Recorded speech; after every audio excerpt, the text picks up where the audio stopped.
Estamos en la jornada de lunes y estamos en condiciones de darle los resultados. Gabriela.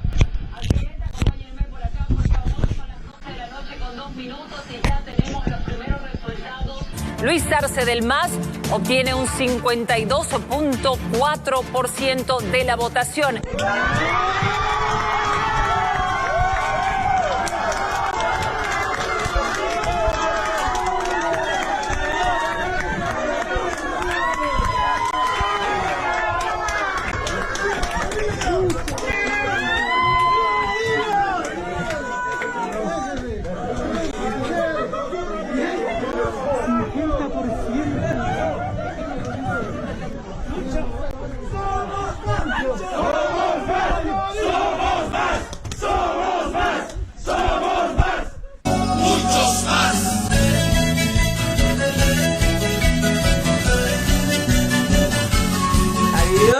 Fini la musique.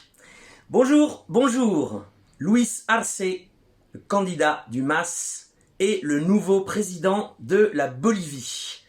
Pour analyser les élections qui viennent d'avoir lieu dans ce pays andin, où on le sait, il y a eu un coup d'État contre Evo Morales il y a 1 an, nous sommes avec Maurice Lemoine et nous sommes très contents d'être avec Maurice Lemoine pour faire une analyse. Nous avons pris les questions que vous nous avez envoyées à travers les réseaux sociaux. Maurice, comment ça va? Ça va plutôt bien. Ma première idée, ça serait de dédier cette conversation à nos excellents confrères du Monde, qui il y a quelques jours titraient la chute de la maison Morales. Ah ben, elle a sacrément chuté, hein. Elle a sacrément chuté, oui. Gagne au premier tour, donc 52-53% des voix, 87% de participation. Là, c'est un véritable succès. Est-ce qu'on pouvait s'y attendre? Non. Non, en réalité, on savait que Luis Arce arriverait en tête, donc le candidat du mouvement vers le socialisme, le MAS. La grosse question, l'incognita, c'était de savoir avec combien d'avance il arriverait sur le second. Et même, on envisageait assez difficilement qu'il puisse gagner au premier tour. Hein. On n'avait pas envisagé ça. Il y a quand même un point qu'il faut tout de suite et d'emblée mettre en évidence, c'est que ce qui vient de se passer le dimanche 18, ça prouve tout simplement qu'en réalité, Evo Morales avait gagné au premier tour le 20 octobre, si je me souviens bien, 2019, et que s'il y a eu fraude, il y a effectivement eu fraude, mais ça a été une fraude de l'Organisation des États américains, qui a été le pivot central d'un coup d'État contre Evo Morales. Alors, l'Organisation des États américains était là aussi, elle a même envoyé la même mission d'observation avec les mêmes personnes, le même président de cette mission. Il y avait tout un faisceau d'indices, ou plutôt pour parler comme l'ONU, des motifs raisonnables pour croire qu'il y aurait pu avoir fraude aussi, puisque le système de comptage rapide avait été interdit donc par le tribunal suprême électoral. Le président du tribunal suprême électoral bolivien était intimement lié à un des candidats, à Carlos Mesa, et en plus avait été, donc selon des cas Wikileaks, un informateur des États-Unis, enfin, quelqu'un qui avait un parti pris, qui n'était pas du tout impartial. L'armée a été déployée très tôt le jour de l'élection, avec une virulence pas commune. Enfin, ça se serait passé au Venezuela, ça aurait fait la une de tous les journaux. Il y avait des tanks dans les rues, etc. pour une journée électorale. Qu'est-ce qui a pu motiver justement le fait que ces motifs raisonnables pour croire ou ces faisceaux d'indices, finalement, se sont évaporés devant le triomphe du MAS? Alors, il y a surtout eu une réelle inquiétude. C'est lorsque le 30 septembre dernier, le ministre de l'Intérieur du gouvernement de facto, Arturo Murillo, qui est un peu l'homme fort en fait de Janine Agnès, est allé à Washington où il a rencontré le nouveau président de la Banque interaméricaine de développement, mais ça à la limite on s'en fout, qu'il a rencontré des fonctionnaires de la Maison Blanche, c'est assez classique, mais surtout qu'il a rencontré le secrétaire général de l'Organisation des États américains, Luis Almagro, et que le lendemain, Luis Almagro a fait un tweet dans lequel il disait « J'ai rencontré hier le ministre de l'Intérieur du gouvernement bolivien qui m'a fait part de son inquiétude par rapport à une possible fraude lors de la prochaine élection. » Et là, effectivement, ça a créé une véritable inquiétude. On s'est demandé ce qu'ils étaient en train de préparer, et fort légitimement, beaucoup d'observateurs se sont émus. Il n'est pas impossible du tout qu'effectivement l'OEA et Murillo étaient en train de préparer un coup pourri.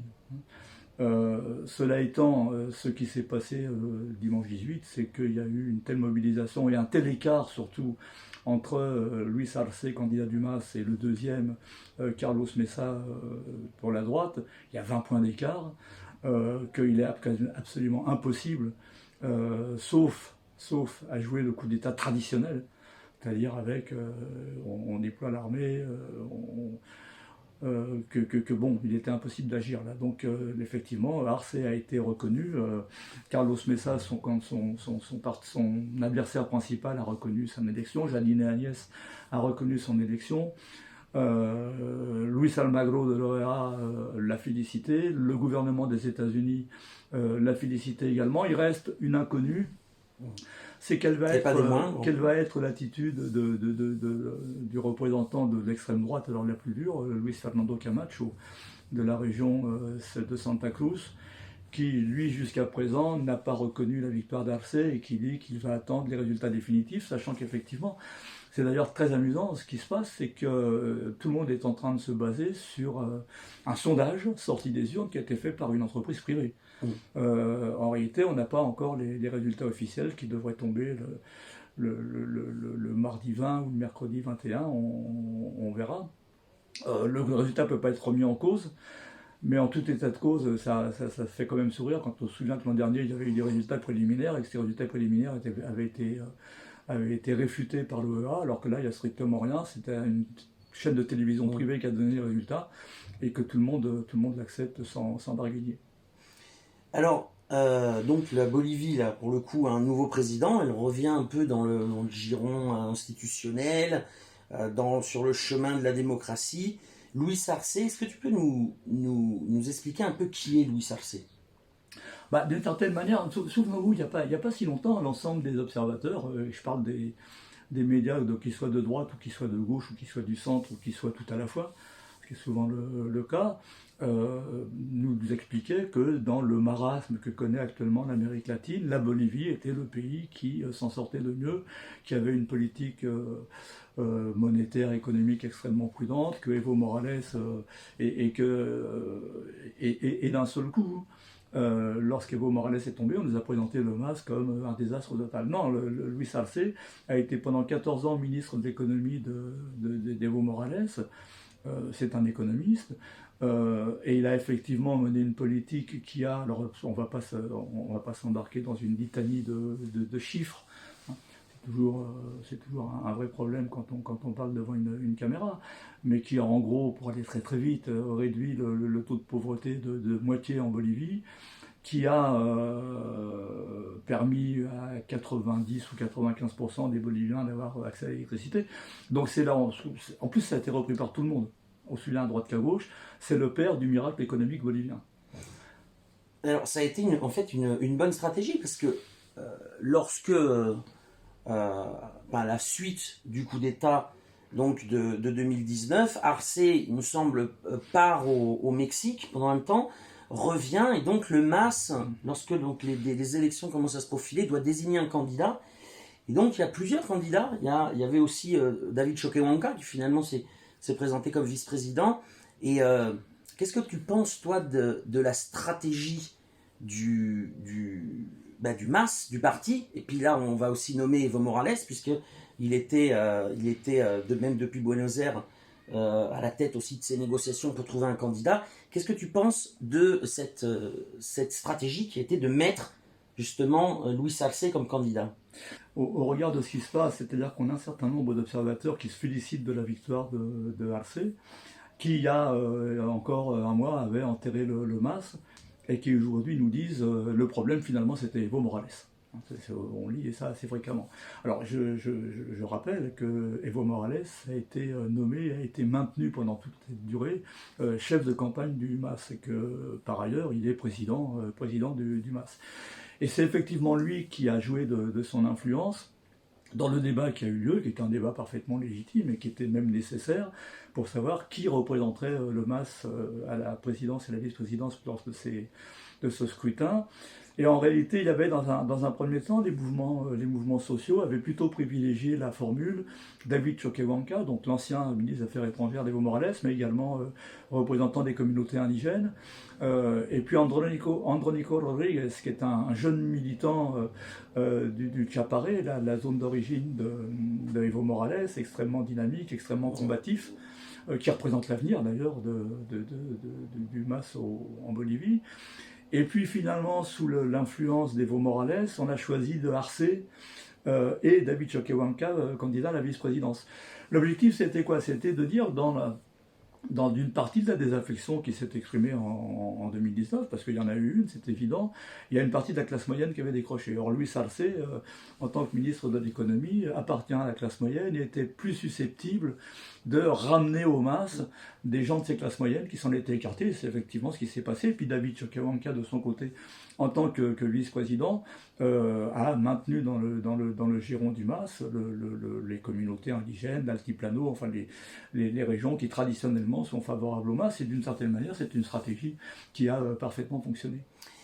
Alors, toute l'année qui vient de s'écouler, il y a eu quand même un acharnement contre le MAS, contre des militants ou des politiciens du MAS. Je vous rappelle quand même qu'il y a 7 on va dire dirigeants et anciens ministres du MAS qui se sont réfugiés à l'ambassade du Mexique et qui encore aujourd'hui y sont encore, non évidemment, il y a eu un acharnement judiciaire contre Evo Morales, qui a été accusé, donc dans un premier temps, de terrorisme et de sédition, dans un deuxième temps, de crimes contre l'humanité, et dans un troisième temps, d'écocide. On y reviendra peut-être aussi. C'est intéressant, cette troisième accusation. Et puis, évidemment, les répressions sanglantes qui ont immédiatement suivi le coup d'État, et puis plus généralement, un peu aussi comme en Équateur, il y a eu toute enfin, en tout cas, une tentative d'interdire le MAS, c'est-à-dire de priver la citoyenneté bolivienne d'une option électorale. Et puis il y a eu aussi la tentative de poursuivre en justice Luis Arce dès lors qu'il avait été intronisé comme candidat à la présidence.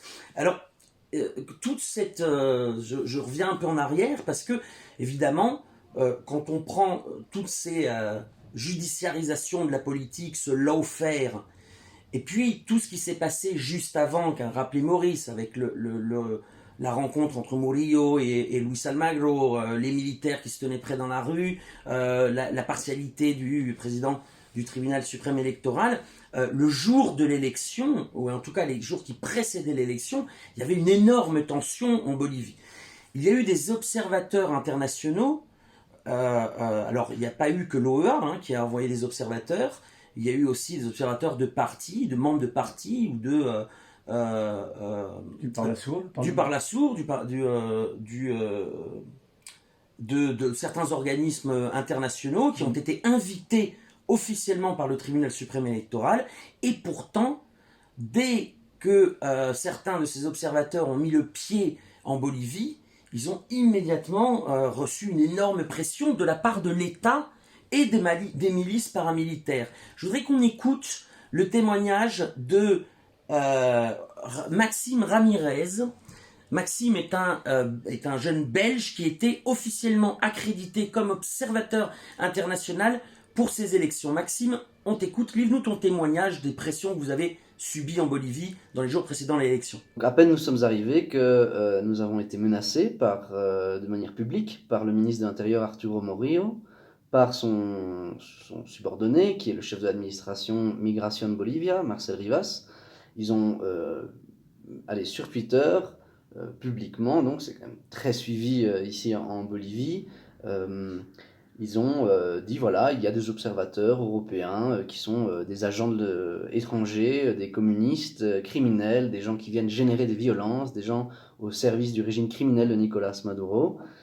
C'est bien évidemment, allez, s'apprête à rire et à sourire.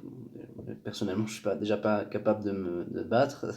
Donc, moi, organisé, ou Gerardo Pizzarello, député de Podemos, ou Lucia Muñoz d'Alda, autre député de Podemos, je ne vois pas quel est leur intérêt de générer des violences. Enfin, comme député, ils ne sont pas connus pour être des personnes agressives.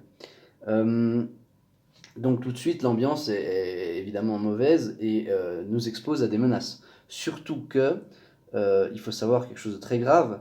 Vous savez, quand vous êtes dans un aéroport, il y a le contrôle biométrique, un scanner qui prend des photos de vous.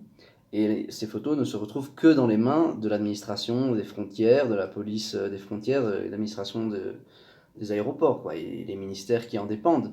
Mais ils sont faits que pour le contrôle des frontières et ils ne peuvent pas être divulgués, c'est tout à fait illégal. Eh bien, les photos biométriques des 4 Espagnols qui composent la délégation européenne se sont retrouvées dans les mains et sur les comptes Twitter de groupes d'extrême droite et de médias d'extrême droite boliviens et espagnols. Donc il y a un niveau de connexion très très haute entre l'administration d'Arturo Morillo, le ministère de l'Intérieur et son gouvernement, et l'extrême droite espagnole. Donc ça c'est excessivement grave, ça nous a exposé à des risques de violence puisque les photos et les noms des membres de cette délégation circulaient dans des groupes WhatsApp des golpistes, des putschistes de l'extrême droite bolivienne. Ces menaces ont eu comme résultat que les 4 Espagnols de notre délégation n'ont pas pu faire leur travail d'observation des élections. Ils sont restés confinés dans l'hôtel pour ne pas être reconnus lors du scrutin par des groupes d'extrême droite boliviens. Alors, malgré ces pressions, merci Maxime, malgré ces pressions, finalement, l'élection, le jour de l'élection, en fait, ont eu lieu de manière, il n'y a pas eu d'incident. Là encore, on va écouter un autre témoignage de notre amie Maïté Mola, qui est vice-présidente du parti de la gauche européenne, qui était aussi observatrice durant le processus électoral du 18 octobre. Maïté, comment s'est passée l'élection le jour J? Creo que es interesante, muy interesante decir que a pesar del ambiente de tensión, la jornada no ha tenido prácticamente incidentes. Es cierto que el final ha sido, digamos, el final de la jornada un poco sorprendente porque demasiado tiempo y razones extrañas, por no decir absurdas, para no sacar los primeros datos hasta el punto de que en vez de a las 18 o 19 horas, que era lo que estimaban, luego dijeron las 21 y finalmente salieron a las 12 de la noche. Estos datos provienen de 2 sondeos, pero dan desde luego un claro triunfo al MAS, porque evidentemente hay que esperar los datos oficiales, pero es cierto que lo que dicen estos sondeos es tan aplastante, una diferencia de 20 puntos, que bueno, pues que la cosa está bastante clara. Bueno, y ya sin más deciros que yo creo que el pueblo boliviano ha dado un ejemplo de civismo extraordinario en unas condiciones muy malas. Este país tiene un futuro, desde luego, sin duda, de paz, de solidaridad y de poder trabajar de nuevo y construir una sociedad para todos y todas. Alors, on revient, on a eu beaucoup de questions, Maurice, d'internautes, de nos followers qui se sont exprimés sur les réseaux sociaux. Elles sont toutes plus pertinentes les unes que les autres. Alors, la première question qui revient souvent, c'est est-ce que Luis Arce ne va pas être un deuxième Lénine Moreno comme en Équateur, c'est-à-dire la personne qui a été choisie par Rafael Correa et le mouvement de la Révolution citoyenne pour lui succéder donc à Rafael Correa, et qui a trahi complètement les idéaux, les valeurs et les principes de la Révolution citoyenne, a réengagé l'Équateur sur le chemin du néolibéralisme et d'une politique étrangère affiliée à Washington. Alors, est-ce qu'il y a un risque, est-ce qu'il y a un tel risque en Bolivie avec ce nouveau président ? Bon, je veux dire, il y a toujours un risque. mais a priori, non, je veux dire, il ne peut pas y avoir 2 Lénine Moreno, parce que c'est vraiment...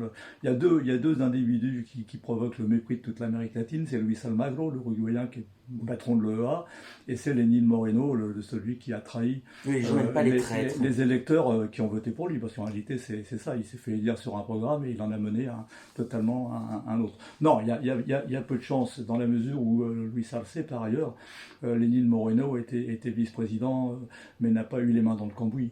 Alors que Luis Arce a les mains dans le cambouis dans la mesure où il a été 14 ans ministre de l'économie, qu'il a mené une politique qui a été réussie, et que par ailleurs la société bolivienne et les Boliviens qui viennent de s'exprimer on est dans un pays, sans vouloir déprécier nos amis équatoriens, où la contestation peut être extrêmement violente si Arce venait à trahir. Hein.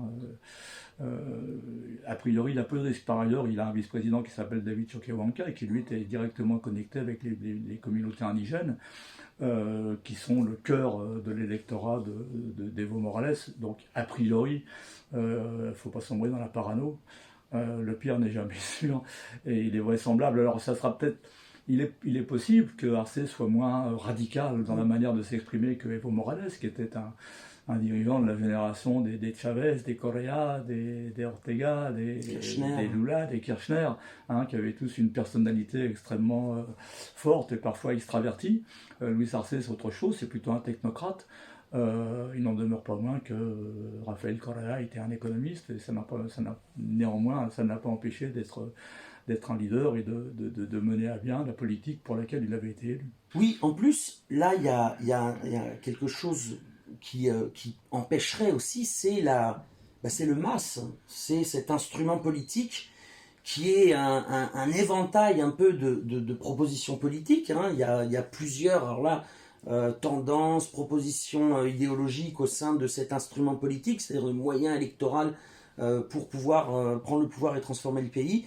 Mais effectivement, il y a aussi un contrôle de cet instrument et des mouvements sociaux sur le pouvoir, non? Donc il ne peut pas non plus faire n'importe quoi. Hein. Non, a priori, il n'y a pas de risque dans ce registre. Par ailleurs, il y a quand même un élément extrêmement important, c'est qu'on a vu pendant cette quasi-année, hein, il y a eu 11 mois là, qui se sont écoulés... non, il y a même un an, hein, entre octobre 2019 et octobre 2020, on a vu au sein du MAS des gens, y compris des dirigeants qui ont flanché, qui ont pris leur distance avec Evo Morales, qui ont, non pas pactisé, mais en tout cas qui ont joué la modération avec la présidente de facto.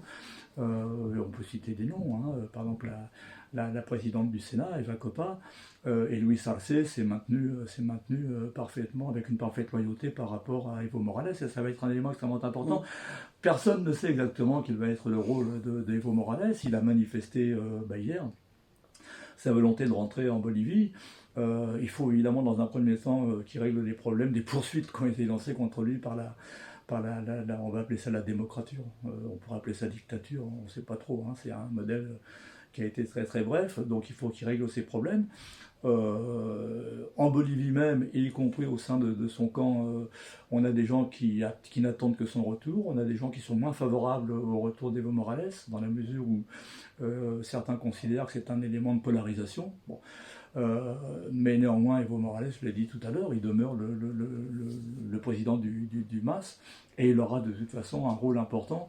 Et là, pour le coup, n'oublions pas une chose extrêmement importante par rapport à l'Équateur, puisqu'on faisait cette comparaison, c'est que Rafael Correa avait annoncé d'emblée qu'il partirait en Belgique. Et donc Lénine Moreno a pu agir en toute impunité, alors que le leader de ce mouvement, de la Révolution citoyenne, était en dehors du pays, et puis ensuite il l'a empêché de rentrer par les poursuites judiciaires qu'il a lancées contre lui.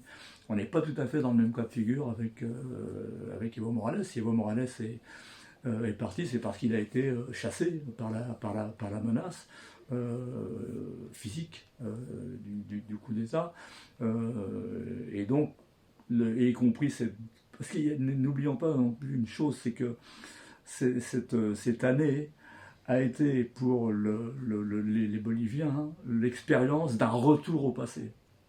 C'est-à-dire que la période d'Evo Morales pendant ces 14 ans, avec toutes les qualités et les défauts qu'il peut avoir, avec y compris les erreurs qu'il a pu commettre, ont été sans commune mesure avec l'année de déconstruction totale de ce qui avait été fait auparavant, avec un début de privatisation, avec une gestion de la pandémie absolument catastrophique. Et donc très très rapidement, les Boliviens ont pu se rendre compte de la différence entre cette droite qui s'était imposée par la force et ce qu'avait été auparavant la gestion d'Evo Morales. Oui, et alors il y a d'autres questions, et notamment sur plusieurs personnes qui nous demandent qu'est-ce qui va se passer avec les putschistes.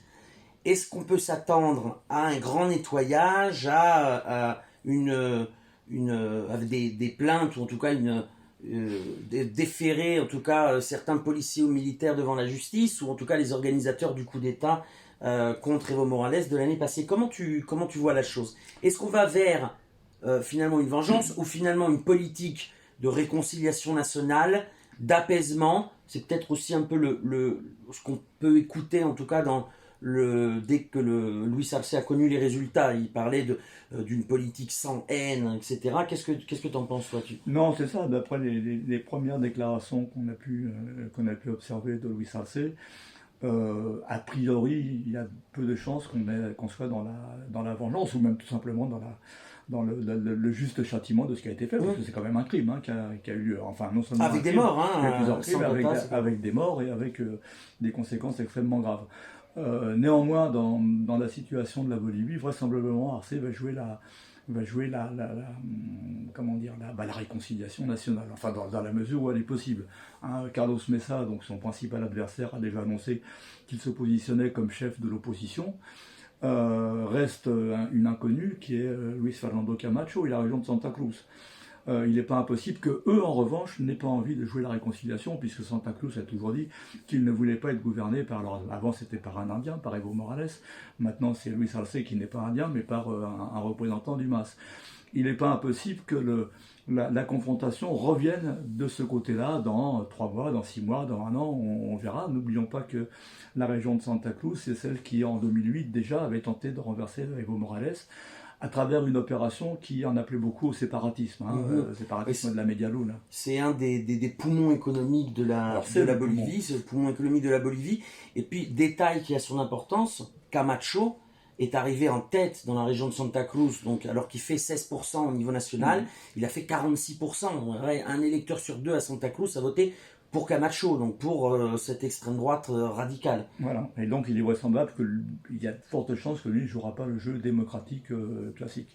Carlos Mesa, semble-t-il, a pris conscience, y compris, il a immédiatement reconnu la victoire de Luis Arce, que la différence était évidente, et que donc il va jouer sans doute le rôle du good guy. Il y a une bad guy, Camacho, et puis Mesa va jouer le good guy en pensant éventuellement à l'avenir. Alors, où va la Bolivie? Parce qu'on a vu aussi, lors de retour on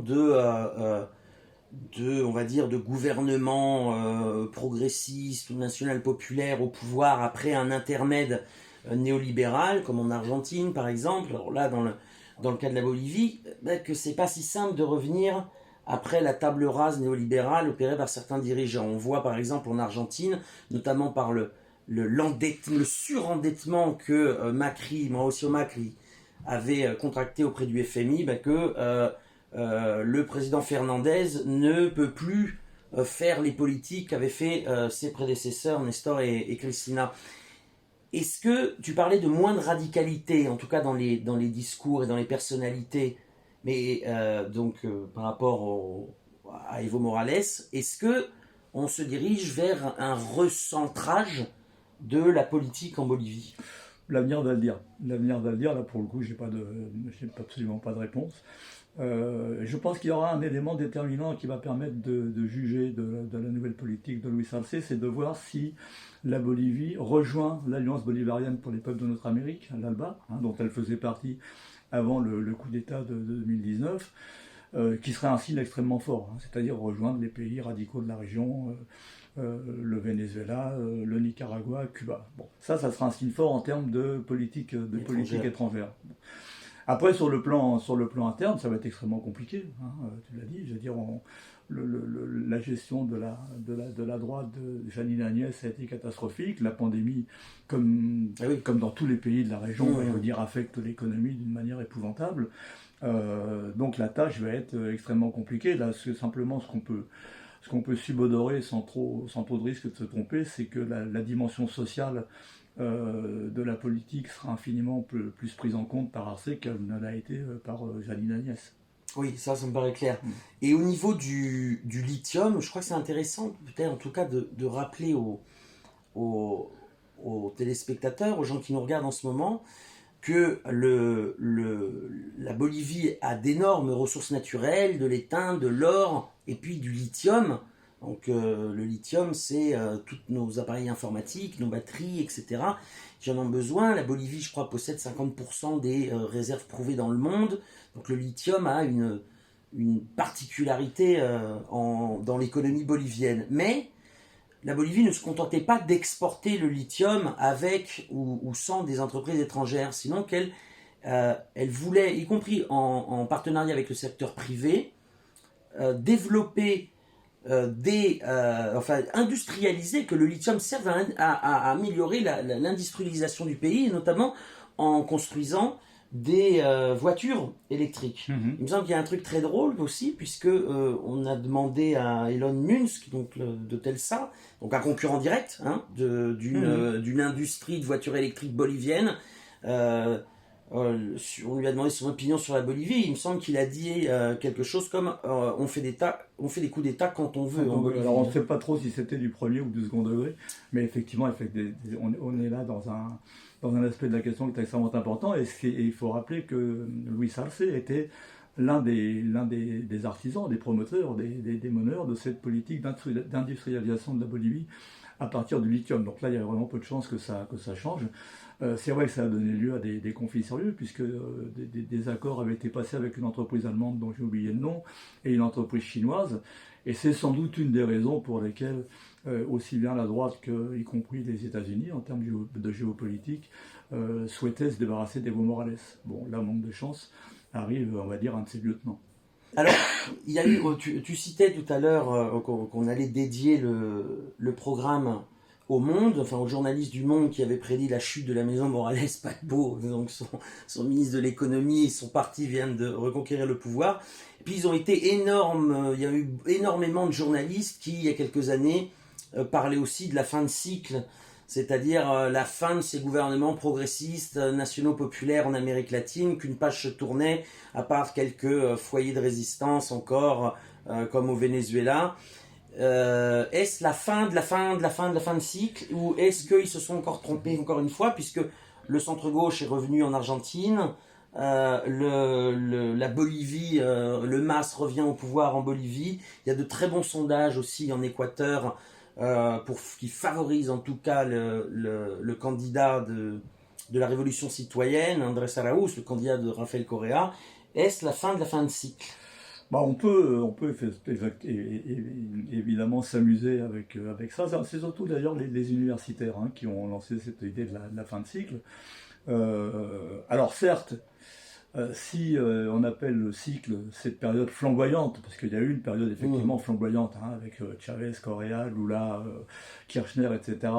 Là, on est maintenant dans un registre un petit peu différent, mais enfin, il faut effectivement constater que le centre-gauche est revenu en Argentine, le centre-gauche est au Mexique, que le Venezuela résiste, que Cuba est toujours Cuba, que l'Équateur, on verra ce qui se passera l'an prochain, mais que cette idée un peu absurde que d'un seul coup la gauche se serait effondrée, du fait de ses erreurs d'ailleurs. Et de ses contradictions, c'est surtout ça. C'est surtout ça, oui, bien sûr. Je veux dire, elle prend un peu de plomb dans l'aile avec cette victoire à nouveau du MAS en Bolivie. Ok, super. Merci Maurice. Une prochaine fois. Ouais, très bien. On ne manquera pas de refaire une analyse. Merci à vous. N'hésitez pas évidemment à partager cette vidéo, la faire connaître pour favoriser évidemment le débat et une autre information sur l'Amérique latine, en l'occurrence ici sur la Bolivie. Je vous rappelle que le site lesderives.info ne reçoit le soutien d'aucun État ni d'aucun milliardaire. C'est pourquoi nous vous invitons à nous soutenir. Notre seule source de subsistance, c'est vous. Donc, n'hésitez pas à aller sur notre site et soutenez-nous. Je vous invite aussi le jeudi à 19h30 à travers donc le site Les Deux Rives et aussi les réseaux sociaux, donc Les Deux Rives ou ma page Facebook, à regarder une vidéo sur le Chili. Car on vient de sortir d'une élection en Bolivie et immédiatement il y en a une autre au Chili ce dimanche 25 octobre.